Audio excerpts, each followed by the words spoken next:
Raheem Kassam is the editor of Breitbart London. He joins me now from Washington, and many thanks indeed for joining us this evening. What does it say about President Trump when he refers to countries like Haiti, El Salvador and other countries in Africa as shithole countries? Well, I suppose we'll start with the fact that he's denying having used that language. This is following a meeting in the Oval Office with some Democrats who had just been informed that they weren't getting an amnesty deal for illegal immigrants. So I'm not entirely sure of how reliable it is. Well, he's denying the use of that language, but Democrat Dick Durbin has been a Democrat, has been in Congress for 20 years, said that President Trump did use that language. Are you saying that he's lying? No, I'm just trying to put it in context for you. Personally, I hope he did use that language, Gamal. I think it shows a frankness, a willingness to have a conversation that isn't sort of varnished with political correctness. He wants to know why America has a big illegal immigration problem. Let's not forget, the OECD puts out statistics every year, the United Nations, Transparency International, all the corruption indexes. They put out statistics every year that show that there are a handful of countries out there in the world that are pretty bad. I mean, you know, I don't want to use the word on air, pretty but bad you is can very describe them different as what to describing a country as being a shithole. Well, look, if you want me to say it, they are shitholes. You know, Gamal, it is the case. There's no getting around it, and he's not saying that they are because, you know, they're bad people there or anything like that. It might be due to corrupt regimes. It might be due to factors out of the control, environmental factors. There might be education problems there. But there are countries that you and I wouldn't want to go on holiday and sun ourselves in, and I think that's what he's getting at. It shouldn't be shocking to anybody that there are horrible places in the world that are horrible for the people who live there to live. And instead of actually getting het up about the phrase used, maybe we've got to ask ourselves, why is Haiti in such a dire situation? Is it appropriate that the United States president should use a phrase describing countries such as Haiti, El Salvador, or countries in Africa as shitholes? You think it's appropriate for a president of a country, a leader of a country, to use that term, to use that phrase? Yeah, well, let's look at Barack Obama, who gave an interview. Let's look at what Barack Obama said about swearing in the Oval Office. He said it's a great thing for presidents to be able to do to relieve stress. Joe Biden, when the Obamacare legislation was passed, described it on live microphone as a big effing deal. So I think the level of appropriateness has already been set by Trump's predecessors on this one. So my answer is, yeah, it's perfectly fine. You think it's fine that... I'm not talking about Barack Obama, I'm not talking about any other leaders. Of course you're not. We're talking about this president describing a country as a shithole country. You think that's fine? Yeah, I think that's fine.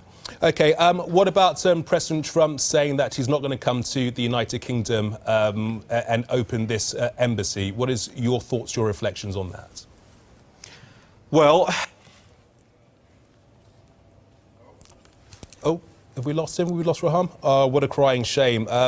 Well, we will move on. We've just got a very brief statement, actually, regarding that story about President Trump not coming to the United Kingdom to open that embassy. Raham, are you back? Is he back? Right here. Smashing. I'd just like to get your thoughts on the fact that President Trump has said that he's not going to be coming to the United Kingdom to open the US embassy.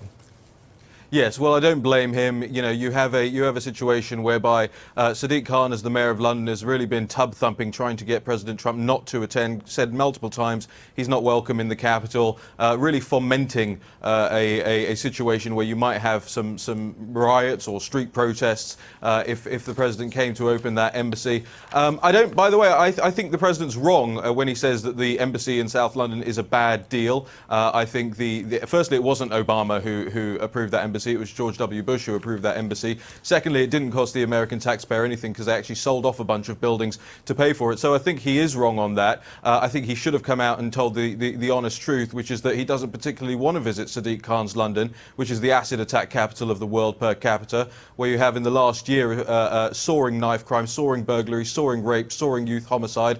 And Sadiq Khan seems to be concerning himself more with matters of state, which he isn't elected to do, than actually solving the situation of crime in London. And it is soaring. And I have to say this, and you'll excuse me for being churlish about it, but places like Sky News and the BBC and all the best and brightest journalists in the country are not covering this.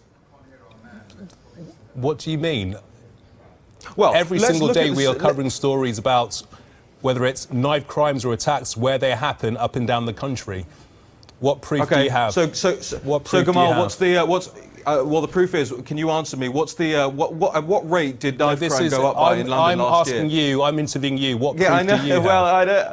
It's not great with the shoes on the other foot. Do you know how much youth homicide went up by in London last year? Have you told your viewers that? 70%. Have you looked at the mayoral's police and crime report from December the 12th? You look at that, almost every single measure out of 42, only 4 of them in 4 categories did crime go down. In every single other area, double-digit rises in crime across London. So you know what, to borrow a phrase from Donald Trump, London's turning into a shithole under Sadiq Khan. OK, I think we'll leave it there. Raheem Kassim, the editor. Islam as a religion is a lie wrapped with some facts and truths. I want the truth! You can't handle the truth! Let them prove it's a religion of peace! Roll every available ambulance you got to this position.